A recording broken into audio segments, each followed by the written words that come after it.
Welcome to TDS studios. Friends எல்லாம் number ஒன்றா இருப்பீங்கன்னு நினைக்கிறேன். இந்த உலகத்தில் எல்லா பொருட்களுடைய விலையும் ஏறிக்கிட்டே போகுது.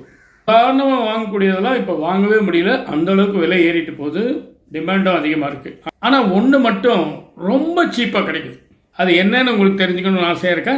அதுதான் குற்றம், தவறுகள், தப்புக்கள், நிறைய விஷயங்கள், சட்ட விரோதமான விஷயங்கள் மலிஞ்சு கிடக்குது.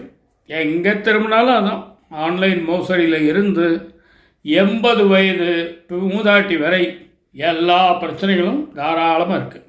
இதெல்லாம் நிறுத்த முடியாதா? நிறுத்த முடியும் அப்படின்னு நான் சொல்லுங்க. சீன தத்துவ ஞானி கன்ஃபூஷியஸ் சொல்கிறார்.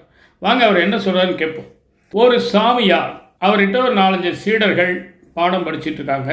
அவங்களுக்கு கடவுளை பற்றியும் கடவுளுடைய தன்மை பற்றியும் நிறைய எடுத்து சொல்லி பாடம் சொல்லி கொடுத்துட்டே இருக்கார்.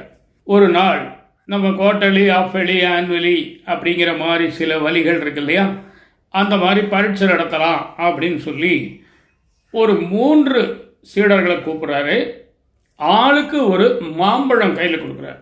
நல்ல பழுத்த அழகான ருசியான வண்ணமயமான மாம்பழம், வாசனையே தூக்குது. ஆனால் என்ன சொல்லி கொடுக்குறாருன்னா, நீங்கள் எங்கே வேணால் போய் இதை சாப்பிடலாம், ஆனால் ஒரே ஒரு கண்டிஷன், நீங்கள் சாப்பிட்ற இடத்துல யாருமே இருக்கக்கூடாது, யாருமே பார்க்கக்கூடாது அப்படிங்கிற மாதிரி சொல்லி கொடுக்குறாரு. முதல் சீடன் கிடுகிடுன்னு அந்த ஆசிரமத்துக்கு பின்னாடி போனான். சுற்றி முற்றி பார்த்தா யாரையும் காணும். கடகடன்னு மாம்பழத்தை சாப்பிட்டான். 2வது சீடன் கொஞ்சம் தள்ளி போகிறான், காட்டுக்குள்ளே போகிறான். அங்கே மனிதர்கள் நடமாட்டமே இல்லை, ஆனால் விலங்குகள் இருக்கு. எனவே என்ன பண்ணுறான், இவன் ஒரு குகைக்குள்ளே போய் இருட்டுக்குள்ளே உட்காந்து யாருமே பார்க்கல அப்படிங்கிற ஒரு முடிவுக்கு வந்த பிறகு அந்த மாம்பழத்தை அவன் சாப்பிட்றான். 3வது சீடன் நிறைய இடங்கள் சுற்றி பார்த்துட்டு மாம்பழத்தோடையே திரும்பி வந்துடுறான். இப்போ தேர்வுகளுடைய முடிவுகள் சொல்ல போகிறாரு சாமியார். 2 சீடனும் 3வது சீடனை பார்த்து ஒரு மாதிரி மக்களாக சிரிக்கிறாங்க. அதாவது நாங்கள்லாம் சாப்பிட்டோம், நீ சாப்பிடலை அப்படிங்கிற மாதிரி. முதல் சீடனை கேட்குறாரு, இந்த மாதிரி பின்னாடி போய் சாப்பிட்டேன் அப்படிங்கிறான். 2வது சீடன் குகைக்குள்ளே போனேங்கிறான். சரி, நீ ஏன்ப்பா சாப்பிடல? அவங்க 2 பேரும் சாப்பிட்டாங்களே ஆள் இல்லாத இடத்துல, உனக்கு அப்படி ஒரு இடம் கிடைக்கலையா அப்படிங்கிறார். எனக்கு எந்த இடமும் அப்படி கிடைக்கலைங்க சுவாமி அப்படிங்க. ஏன் கிடைக்கல? காட்டுக்குள்ளே கொஞ்சம் பேர் தானே இருக்கும், ஆள் இல்லாத இடம் நிறைய இருக்கே அப்படிங்கிறார். சாமி, நீங்கள் என்ன சொல்லி கொடுத்தீங்க? கடவுள் அங்கிங்கெனாதபடி எங்கும் நீக்கமர நிறைந்திருக்கிறார் அப்படின்னு சொல்லி கொடுத்தீங்க இல்லையா? நானும் பல இடங்களுக்கு போய் பார்த்தேன். மனிதர்கள் இல்லை, விலங்குகள் இல்லை, பறவைகள் இல்லை, ஏன் காற்று கூட சில இடங்களில் இல்லை, ஆனால் கடவுள் இருக்கிறார் அப்படின்னு சொன்ன உடனே, சபாஷ், சரியான மாணவன், நான் சொன்னதை நீ நல்லா புரிஞ்சிட்டு இருக்க. ஆக கடவுள் இல்லாத இடம் இல்லை அப்படிங்கிறத நீ நம்புற இல்லையா? ஆமாங்க, நான் நம்புறேன். அதனால தான் நீ மாம்பழத்தை சாப்பிடல இல்லையா? அவன் சாப்பிடல. இதாங்க விஷயம். இந்த நம்பிக்கை ஒவ்வொரு மனிதனுக்கும் இருக்குமானால் எப்படிங்க குற்றம் செய்வான்? நல்லா யோசிச்சு பாருங்க. இதைத்தான் சொல்றாங்க, திருடனாய் பார்த்து திருந்தாவிட்டால் திருட்டை ஒழிக்க முடியாது. இதைத்தான் கீதாபதேசத்தில் பகவான் கிருஷ்ணனும் சொல்றாரு.